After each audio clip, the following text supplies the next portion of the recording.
If you're buying a side-by-side, you want to watch this video because I'll explain over a 13-year period, 7 different side-by-sides, how I went from a Polaris 2006 Ranger XP to a 2019 Can-Am XMR Defender. Hope you enjoy it.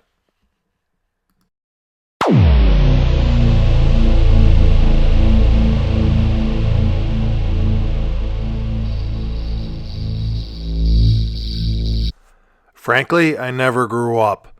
Look at the prices on my sandbox toys at the estate sale.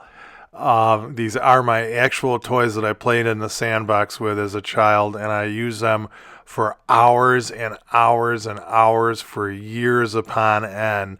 They stayed outside the entire time in my sandbox, and you know, grew up in the business of construction, and maybe just I've always had a fascination with playing in the dirt and machines that can move and carry dirt.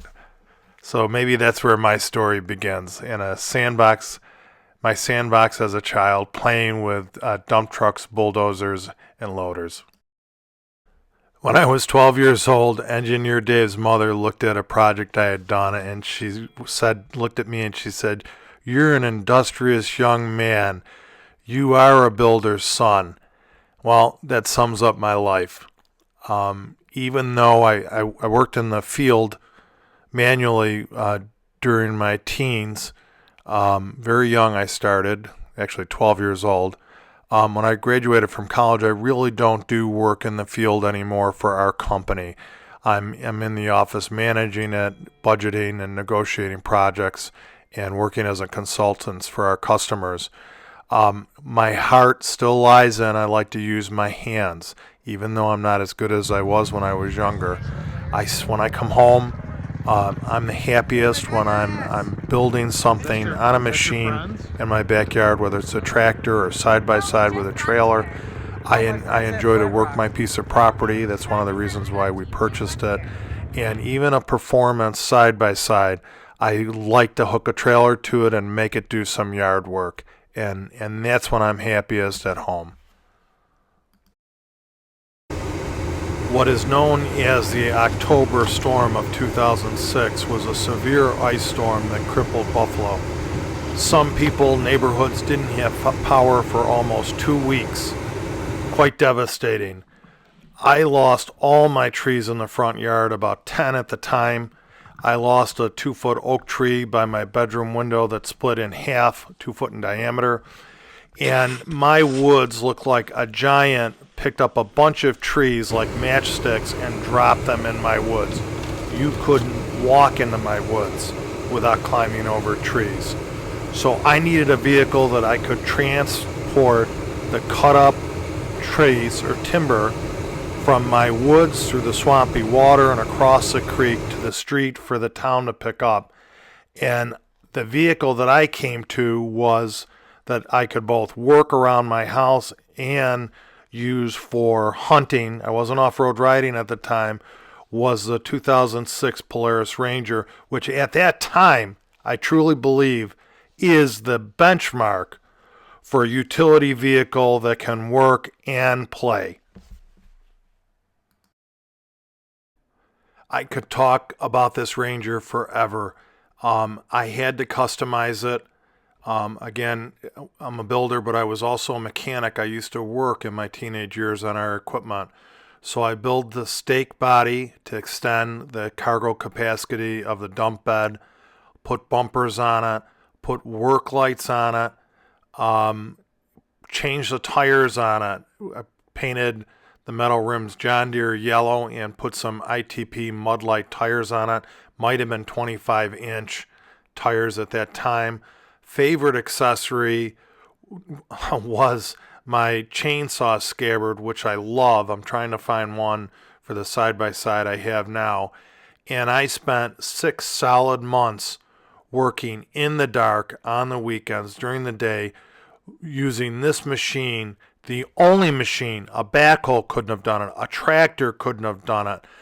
bulldozer, only a lightweight UTV with mud tires could bring the material, the cut wood, out of my woods and the swampy water. It took 18 10-wheeler dump truck loads of material out of the woods. The town, after 10 loads, wasn't going to pick it up anymore, and I convinced them by simply saying, I'm creating a path, and I'm cleaning out the creek that's flooding other neighborhoods. That's how much debris there was.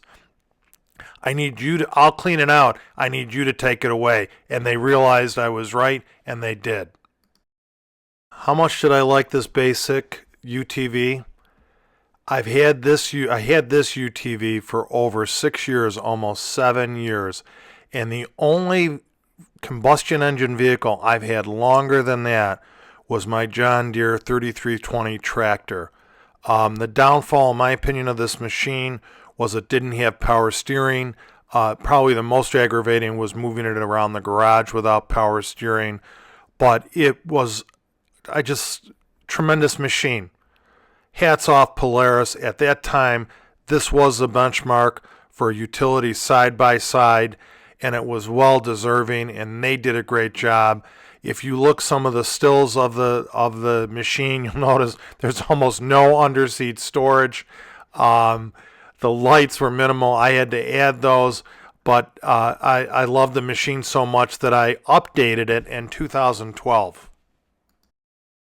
So even my wife used this Ranger around the house, and I wanted one with power steering. So in 2012, I purchased a 900 XP. Definitely had power steering, painted body. Again, I didn't change the tires on it, but I had to add the bumpers and winch. My stake body fit on it. My chainsaw scabbard fit on it. But I started trail riding, and I loved it. This machine could go any place any other machine could go, in some ways in mud even better. Had a ton of power, even though it's probably only 50 horsepower, ton of power to go up hills. But the suspension was hurting my back. And I fell in love with trail riding, and even my kids had participated on some of the trail rides.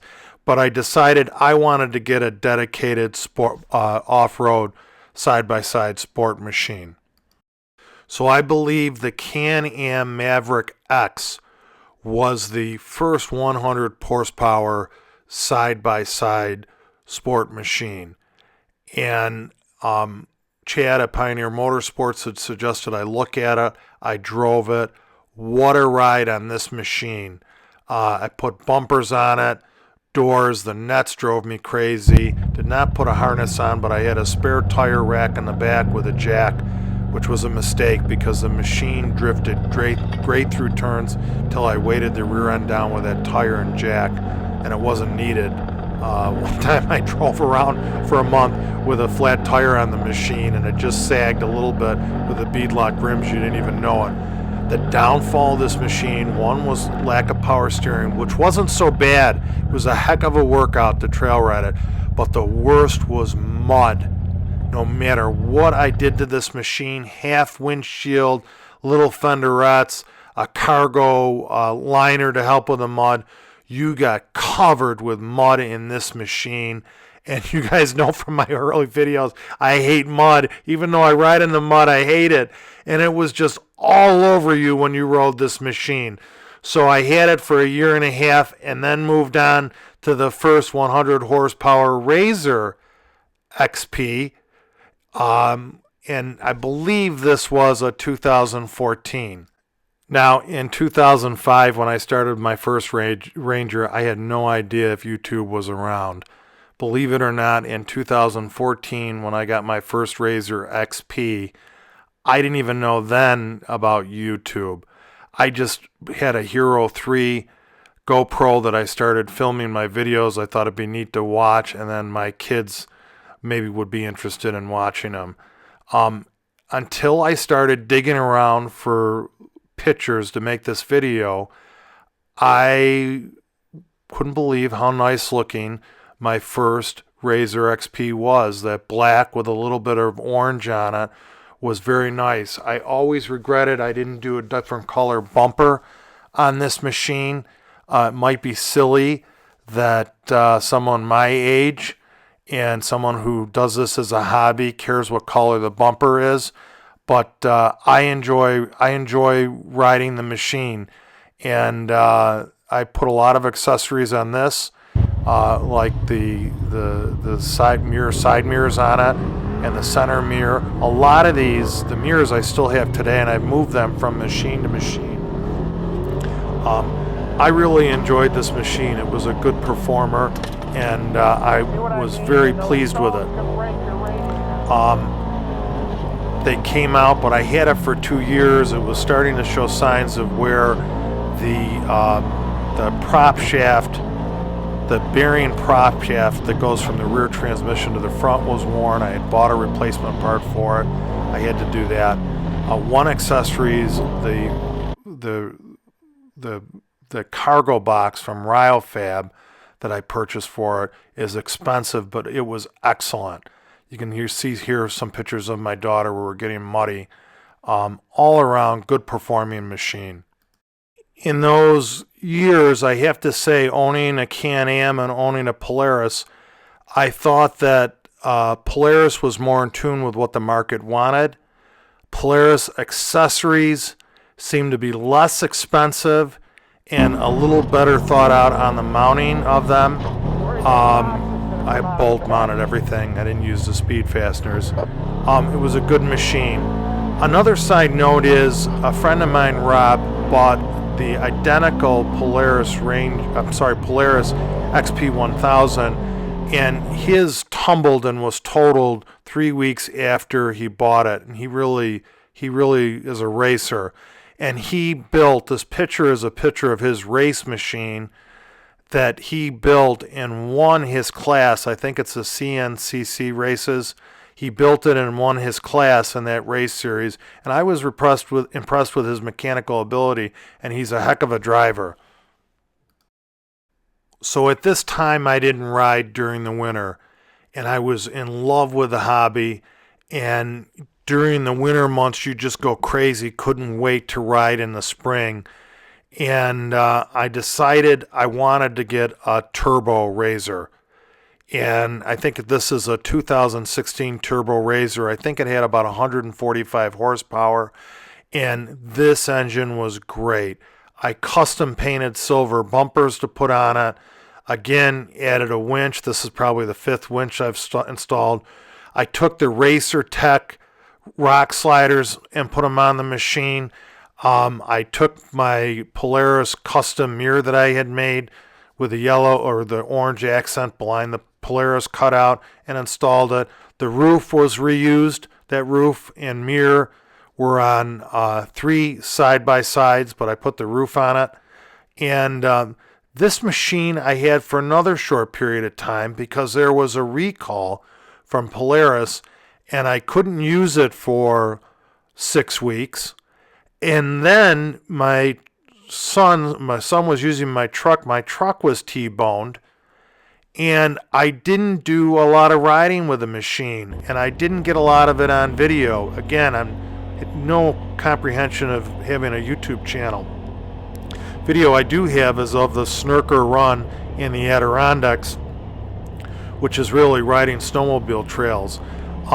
Good machine. I don't think the engine was quite the same as after the recall, but it was a good machine. It was a lot of fun to ride, ton of endless power on it. But I had joined the Warsaw Riding Club, and this was just a little too wide for riding those trails. And again, at this time, I did not have an ATV. So I was just riding this machine. And you can see that even at this point, I'm hooking a trailer up to a turbocharged Razor, even though I have a tractor with a loader to do work around my yard. Quick side note to my viewers, I enjoy answering your questions. I hope that you can see with the machines I've purchased and the accessories I've put on them myself that I am knowledgeable with side-by-sides, maybe not the best expert, but I am knowledgeable, and especially with some of the accessories that go on them. So please don't hesitate to send me questions on recommendations on a UTV or on accessories, and I'm glad to answer those questions and help you. So Polaris had given cash certificates because of turbocharged Razor owners. They gave them cash to put towards another side-by-side, and I timed it right.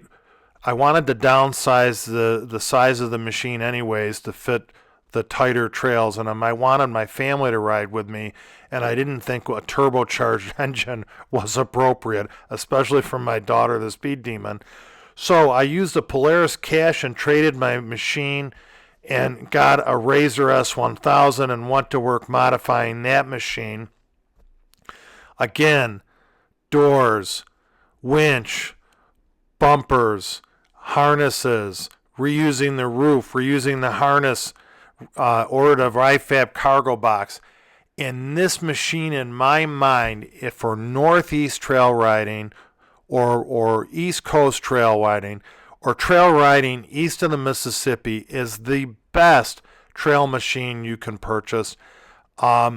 It's a buggy, and I just thought it was super cool, and I really liked it. So I got a Polaris Razor S1000 cover shot for my YouTube channel now. Beautiful picture, and loved the machine and enjoyed it. Just before I purchased this Razor S, or just after I purchased it, Engineer Dave got into ATV riding with me again. It had been almost 17 years since he had an ATV, and he started riding again. And Dave is like my conscience.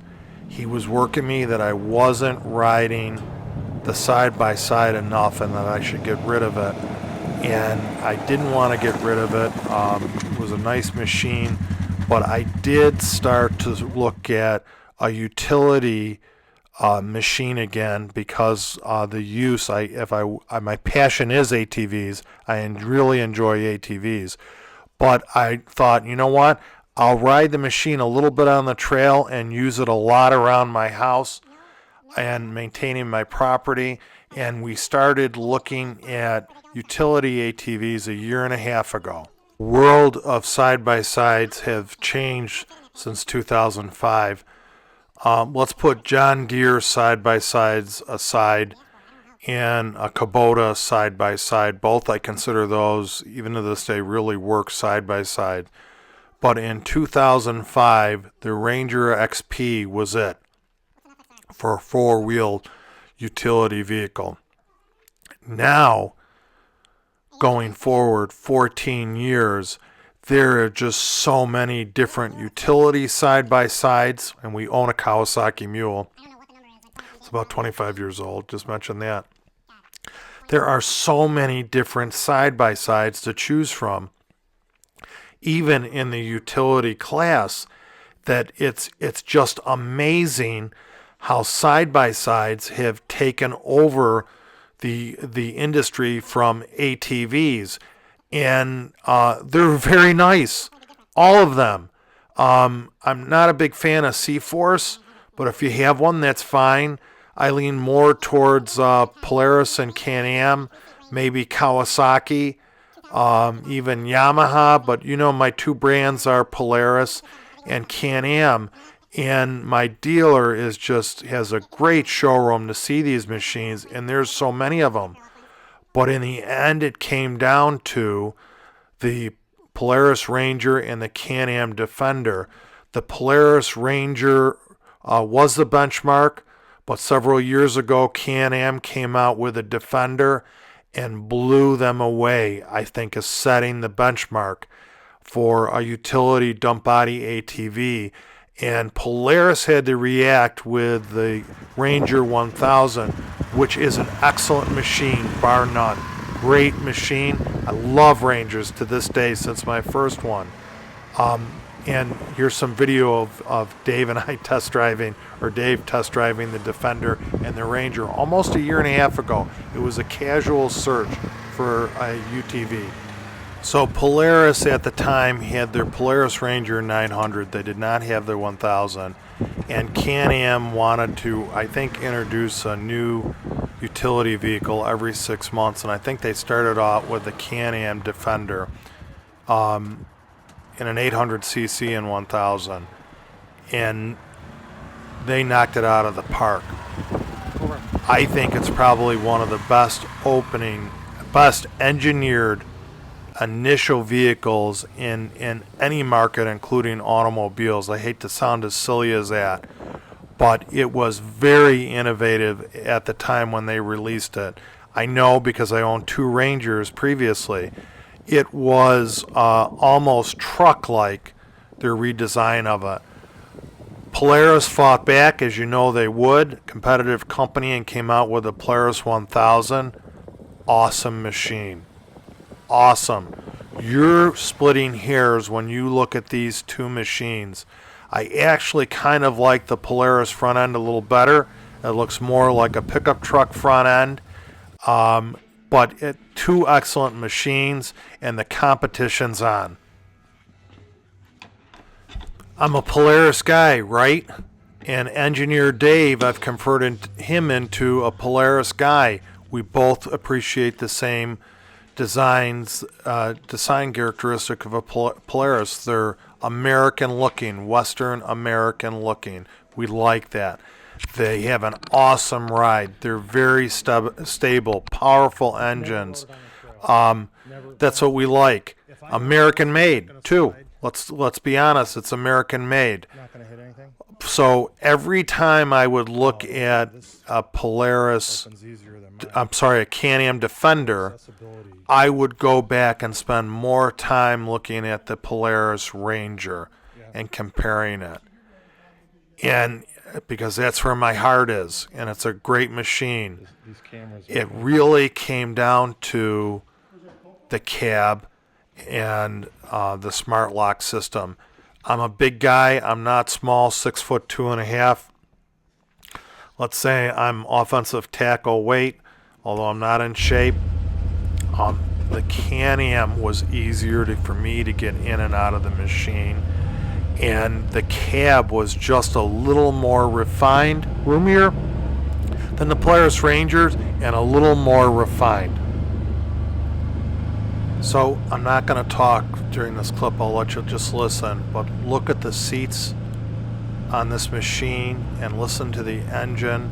Look at the armrest.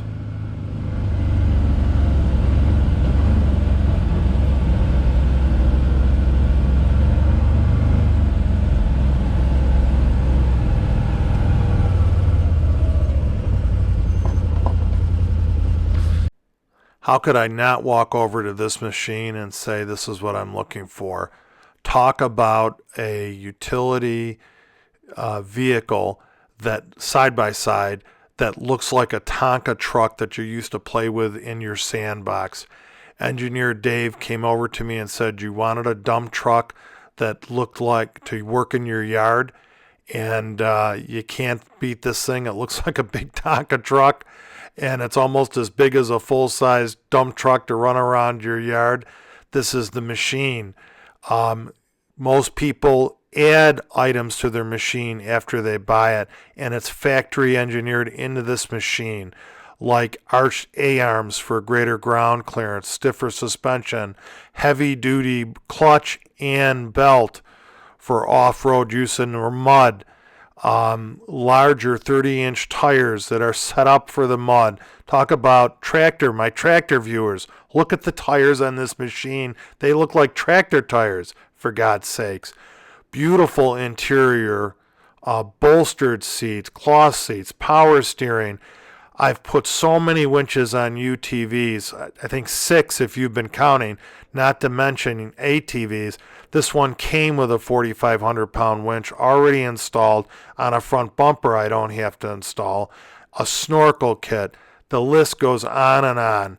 So I had to get this machine. It was what I was looking for, something to use, have fun in the yard with working, and then take on the trail and have a lot of fun with it.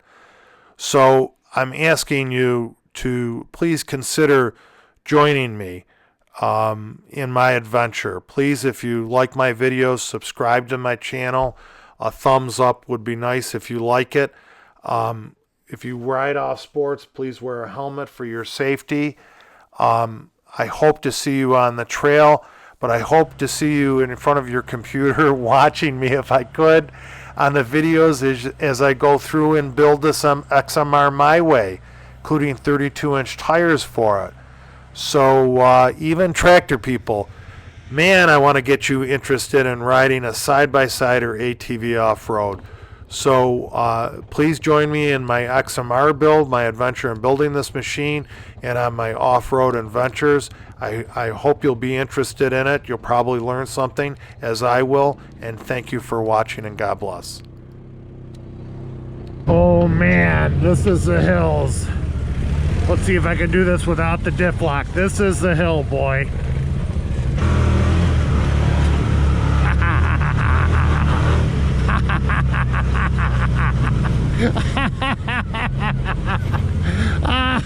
It was fun. This thing squashed that hill. It squashed it.